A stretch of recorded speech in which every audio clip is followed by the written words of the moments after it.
Well, in mid-October 2015, students all over South Africa spilled onto the streets to fight for level playing fields in the tertiary education sector, a game-changer moment in the country's history. But 5 years later, some of those who took part have become cynics, saying the transformation journey is still in its infancy.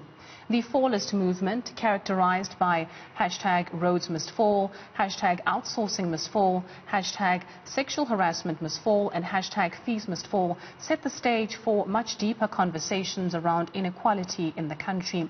Well, joining us now to look at the meaningful outcomes from these moments is a former Fees Must Fall activist and now Gauteng Member of the Provincial Legislature, Fasiha Hassan. A very good afternoon to you, and thank you so much for joining us. Thanks for having me. Appreciate it. Well, take us through how far Fees Must Fall has actually come since 2015. So, yes, it was 5 years since we originally started what we now know as Fees Must Fall. Of course, the fight for equal access to education began well before that. And unfortunately, it's definitely not done. And so in as much as we don't see Fees Must Fall in its, what we've learned to associate with Fees Must Fall as protests on the street, the fight for that equal education still continues. There are some successes, but there's still a lot of work that needs to be done, and I think that's part of the difficulty as to why we can say that it's not actually complete, or that mandate, the generational mandate, hasn't yet been completely fulfilled. Before we actually get to what still must be done and those successes, I want you to take us back to that year when, we saw students taken to the streets to a point where some of them were actually willing to risk losing the academic year. The passion behind the actions, the drive, what inspired you to be a part of Fees Must Fall in the way that you were? So if people will recall, we were actually in a situation in which the university, WITS at the time, and others, but it started at WITS, were trying to put forward really exorbitant fee increments of over 10%, and that had been for a number of different years, every year plus 10% increase. And we were in the SRC at the time, and I recall, losing that debate in the boardroom, not because we didn't have a good argument, not because we didn't have a merited idea, but purely because of the fact that we were younger, we were students, and it was believed that our voices weren't as important. And that's ultimately what led us to take to the streets on the 14th of October 2015, and ultimately, very literally actually interpret this idea of closing the doors of higher learning. And that's why we sat down in front of the gates and actually blocked it. It was a very radical action, but a very necessary action to really highlight the problems of the system, and more importantly, that thousands of black students, particularly poor black students, were going to effectively just be kicked out of the system because they were poor. And that was not something, that was the main driving force. That was the motivation behind everything that we've done, even up to now. The fact that we need to have equal opportunity and fair opportunity to change our lives as young people using that education. And then let's talk about some of the successes then of the campaign, the aftermath. Do you believe fees have fallen? Because some students still have to pay a certain increments on an annual basis, but some are actually positive with regards to what took place. Yeah, it's a bit of a mixed bag, so to speak. We have managed to get NSFAS from 2018, within those different parameters, get it to some level of a grant and some level of free education. But it's most certainly not where it should be, and it's most certainly not where we want it to be. This fight is systemic. It's going to take us some time to really rework the system. And if you recall, Fees Must Fall was not just about the financial element of our universities. It was calling also for a decolonization of the higher education system, which we're very far off from doing.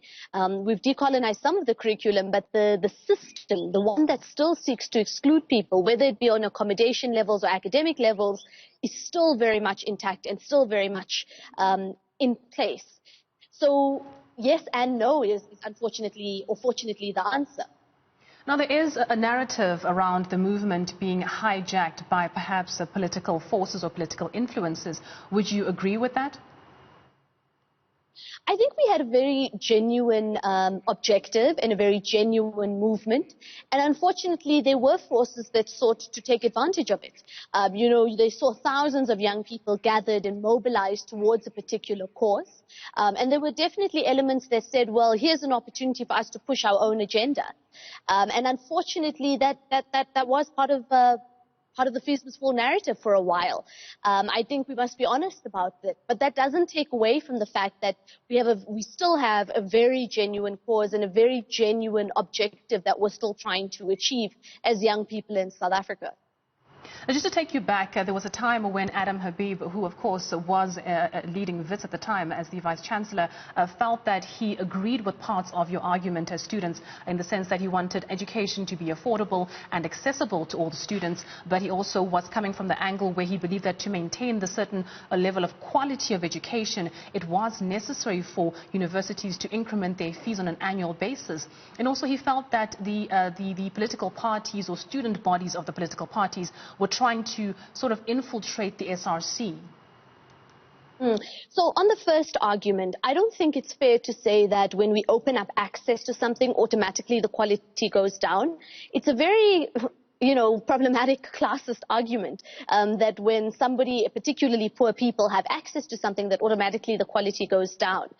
Firstly, I think that we must reject that. But secondly, remember, as part of Fees Must Fall, we never said that there should be no funding to the system. What we were saying and what we remain saying is that poor students should not be the ones who pay the brunt for that. So there is still going to be funding. We're still going to keep high levels of research, high levels of quality of our education. That's not going to go away. By all means, that's what we want. And then on the second question about student political parties, that's a democracy. We live in a country that's a social democracy.